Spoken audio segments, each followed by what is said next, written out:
Hello everyone. Today we will start class 9 chapter 1 number system. So आज से हम daily class 9th का NCERT math का syllabus complete करने की कोशिश करेंगे। तो सबसे पहले आज हम चैप्टर 1 को स्टार्ट करते हैं, नंबर सिस्टम। ओके, तो सबसे पहला वीडियो इंट्रोडक्शन पार्ट का है जिसमें हम सारे नंबर्स के बारे में जानेंगे। तो सबसे पहले हम पढ़ते हैं कि नंबर सिस्टम होता क्या है। तो नंबर सिस्टम क्या होता है, जब हम नंबर का यूज़ करते हैं, जैसे काउंटिंग में, मीजरिंग में, किस किस चीज़ में, काउंटिंग,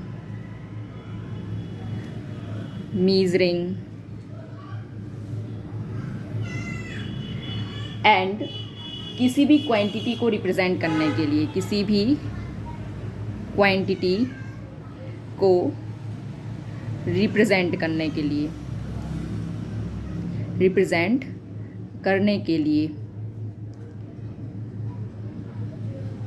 ओके, तो इन सब नंबर को एक सिस्टम में रखते हैं जिसका नाम होता है number system.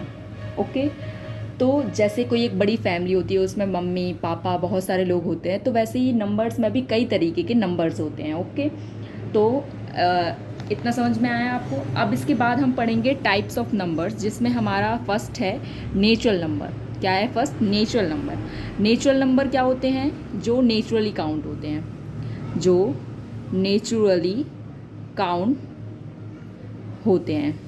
Okay, for example 1, 2, 3 and so on, ये सारे नंबर्स हमारे नेचुरल नंबर्स हैं। इसमें जीरो इंक्लूड नहीं होता है। ठीक है, अब उसके बाद में हम पढ़ेंगे होल नंबर्स। होल नंबर क्या होता है? होल नंबर में नेचुरल नंबर आ जाते हैं, नेचुरल नंबर के साथ साथ में जीरो भी जब आ जाता है तो ये होल नंबर होता है। जैसे कि 0, 1, 2, 3 एंड सो ऑन, ये सारे नंबर्स होल नंबर्स होते हैं। इसके आगे हम पढ़ेंगे इंटीजर। इंटीजर क्या होते हैं? इंटीजर्स में हम जब नेगेटिव नंबर को इंक्लूड कर देते हैं, नेगेटिव नंबर्स इंक्लूड हो जाते हैं, इंक्लूडिंग नेगेटिव नंबर्स। किस किस में? नेगेटिव नंबर्स को इंक्लूड कर देते हैं होल नंबर में, होल नंबर्स में, तो हमारा ये इंटीजर बन जाता है। For example -1, -2, -3, -4, 1, 2, 3, 0 and so on, ये बहुत सारे नंबर्स इंटीजर्स में आ जाते हैं। अब बात करते हैं रेशनल नंबर की। तो रेशनल नंबर क्या होता है? Any number which is in the form of PYQ। कोई भी नंबर जो कि PYQ के फॉर्म में होता है उसे हम रेशनल नंबर बोलते हैं, जिसमें से जो P एंड Q हैं ये सारे हमारे क्या हैं? इंटीजर्स हो सकते हैं ये दोनों, बट Q जो है वो does not equal to 0। Q को हम 0 नहीं रख सकते हैं। ठीक है, क्यों? क्योंकि यदि हम Q को 0 रख देंगे तो ये क्या हो जाएगा? P/0। यदि P है, कोई भी नंबर है P, इसको हम ऐसे लिखेंगे PYQ। ओके, तो Q को हम 0 नहीं रख सकते, क्योंकि अगर हम Q की वैल्यू 0 रखेंगे तो इन्फिनिटी हो जाएगा, नॉट डिफाइंड वैल्यू हो जाएगी। ओके, आपको पता होगा कि 0 जब नीचे आता है तो नॉट डिफाइन हो जाती है वैल्यूज़। ठीक है, ओके, तो इतना ये हमारा हो गया रेशनल नंबर तक। आगे हम पढ़ेंगे इरेशनल नंबर। अब इरेशनल नंबर क्या होता है? तो अच्छा, रेशनल नंबर के कुछ एग्जाम्पल देख लेते हैं। रेशनल नंबर के कुछ एग्जाम्पल्स जैसे कि 2/3, -2/4, -5/7 एंड सो ऑन, ये सारे नंबर्स कैसे हैं? हमारे PYQ के फॉर्म के हैं। एक बात और ध्यान रखने योग्य है, ये सारे नंबर रेशनल नंबर है। ठीक है, अब एक बात और याद रखना कि कोई भी नंबर, कैसे? कोई भी नंबर जो कि टर्मिनेट, क्या हो रहा है? टर्मिनेट हो रहा है, एंड टर्मिनेट या फिर रिपीट हो रहा है, रिपीट है। ठीक है, रिपीटिंग हो, तो वो क्या होगा? वो भी रेशनल नंबर की कैटेगरी में आएगा, रेशनल नंबर में ही आएगा। इसके एग्जाम्पल यहाँ देखिए, एग्जाम्पल इसके जैसे कि 0.5 है, तो 0.5 क्या है? टर्मिनेट है, क्योंकि ये कम्प्लीटली डिवाइड हो गया। टर्मिनेटिंग का मतलब होता है कंप्लीट डिवाइड। ठीक है, 0.5 क्या है? टर्मिनेटिंग है, तो टर्मिनेटिंग है तो ये रेशनल नंबर में आएगा। अब एक और ले लो, जैसे एग्जांपल 0.333 एंड सो ऑन आते जा रहा है, तो ये हमारा रिपीट कर रहा है, क्या कर रहा है, रिपीट कर रहा है, रिपीटिंग है, तो ये भी हमारा रेशनल नंबर में काउंट होगा। ठीक है, अब हम बात करते हैं इर्रेशनल नंबर की। तो इर्रेशनल नंबर क्या होता है, इर्रेशनल नंबर जो कि पी वाई क्यू के फॉर्म में हम नहीं लिख सकते हैं, does not write in the form of p by q के फॉर्म में इसको हम नहीं लिख सकते हैं। तो ये क्या हमारा इरेशनल नंबर है, ये ना तो टर्मिनेट होता है ना ही रिपीट होता है। ठीक है, ये क्या होता है, नॉन टर्मिनेटिंग, नॉन रिपीटिंग।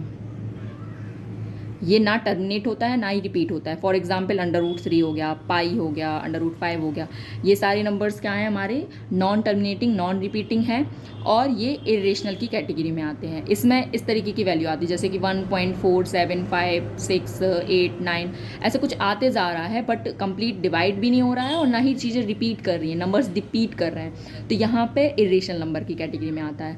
अब बात करते हैं रियल नंबर की। तो रियल नंबर में क्या होता है, जो भी rational numbers plus irrational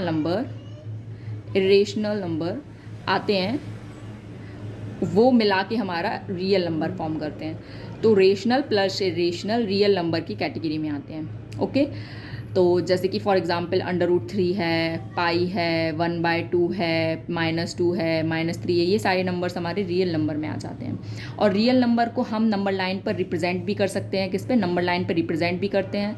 zero के राइट हैंड साइड में सारे पॉजिटिव नंबर्स आ जाएंगे और जीरो के लेफ्ट हैंड साइड में सारे नेगेटिव नंबर्स आ जाएंगे, और इन्हीं के बीच में कहीं पे हमारे रेशनल और इरेशनल नंबर भी आते हैं। जैसे कि 1/2 है तो यहाँ 1 है, तो 1/2 कहाँ पे आएगा बताओ, 1/2 यहाँ हाफ, 1/2 यहाँ आएगा। ठीक है, सॉरी, हाँ 1/2 यहाँ आएगा।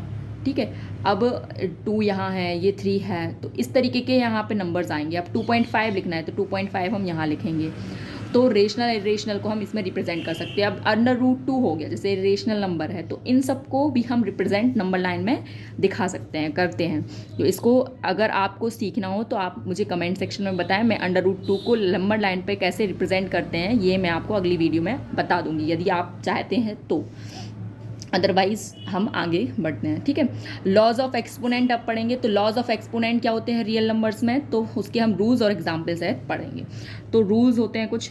तो पहला रूल क्या हुआ है, जैसे कि a⁴m इंटू a⁴n, ये किसके बराबर होता है, a⁴m+n। इसका एग्जाम्पल ले लो, 2⁵ इंटू 2⁵5, तो ये क्या हो जाएगा, 2⁵3 + 5 which is equal to 2⁵8। Second, a⁴m divide by a⁴n, divide में क्या होता है, पावर्स माइनस हो जाती हैं, तो 2⁵3 इंटू 2⁵5 का ही एग्जाम्पल लो, डिवाइड। ठीक है, तो यहाँ क्या आ जाएगा, 2⁵3 - 5 which is equal to 2⁵-2। Third, a⁴m बराबर ब्रैकेट ओपन हो जाएगा और mn इंटू हो जाएंगे। इसमें एग्जाम्पल ले लो, 2⁵3 एंड 5 बराबर 2⁵3 5 क्या होता है, 15 होता है। आई होप आपको एग्जाम्पल्स दिख रहे होंगे अच्छे से, आप नोट डाउन करते जाइए अगर आपको नोट डाउन करना है तो। और आगे इसके कुछ और रूल्स जो रह गए हैं वो मैं आपको नेक्स्ट पेज में बताती हूँ। एंड फोर्थ रूल है क्या, a⁴0 which is equal to 1। यहाँ पे a को हम 0 नहीं रख सकते हैं। इसका एग्जाम्पल ले लीजिए, इसका एग्जाम्पल है 3⁴0, ये 1 आएगा, किसी की भी पावर 0 1 होता है।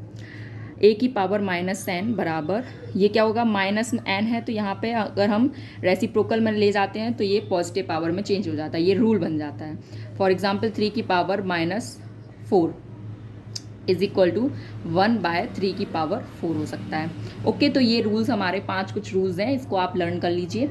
ओके, उसके बाद हम पढ़ते हैं जैसे कि डेसिमल एक्सपेंशन है। तो डेसिमल एक्सपेंशन कैसे होते हैं, तो रेशनल नंबर में क्या होता है, अभी मैं आपको बता चुकी हूँ, फिर से मैं बताती हूँ। रेशनल नंबर है तो रेशनल नंबर में डेसिमल एक्सपेंशन 2 प्रकार के होते हैं, एक होता है टर्मिनेटिंग और एक होता है क्या, रिपीटिंग। रेशनल नंबर में ये दोनों आ जाते हैं। तो टर्मिनेटिंग जैसे कि 1/2 है, इसको जब हम डिवाइड करेंगे तो 0.5 आ जाएगा। अगर मैं 1/3 लूँगी ना, तो आप डिवाइड करके देखेंगे तो 0.333 एंड सो ऑन आते जाएगा। तो ये रिपीट कर रहा है। अब इरेशनल नंबर में डेसिमल एक्सपेंशन क्या आता है? इरेशनल नंबर में डेसिमल एक्सपेंशन किस तरीके का आता है? नॉन टर्मिनेटिंग, नॉन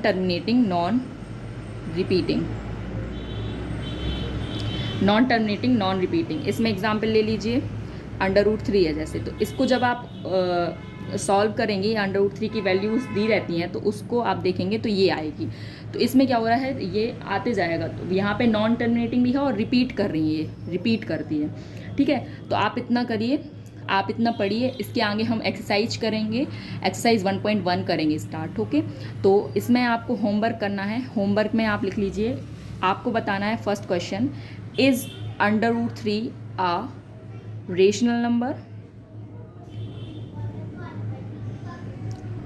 आप ये आंसर कमेंट सेक्शन में मुझे देंगे, तभी मैं बता पाऊँगी, या फिर तभी मैं जान पाऊँगी कि आप लोग पढ़ रहे हैं या नहीं पढ़ रहे हैं।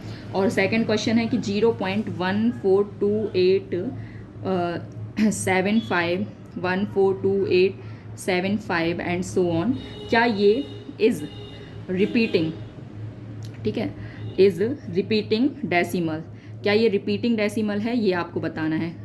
ओके, तो इन दोनों के आंसर मैं देखूंगी कमेंट सेक्शन में। प्लीज़ आंसर करें, शेयर करें, सब्सक्राइब करें, लाइक करें मेरी वीडियो को। यदि आपको 9th क्लास का बैच इस ईयर मुझसे पढ़ना है तो प्लीज़ आप ज़्यादा से ज़्यादा इस वीडियो को शेयर कीजिए। अगर ज़्यादा लोग देखेंगे तो मोटिवेशन बढ़ता है, और जिसके कारण मैं आपको और अच्छा पढ़ा पाऊँगी। Thank you for watching and thanks for learning with Rimi. Please like, share and subscribe.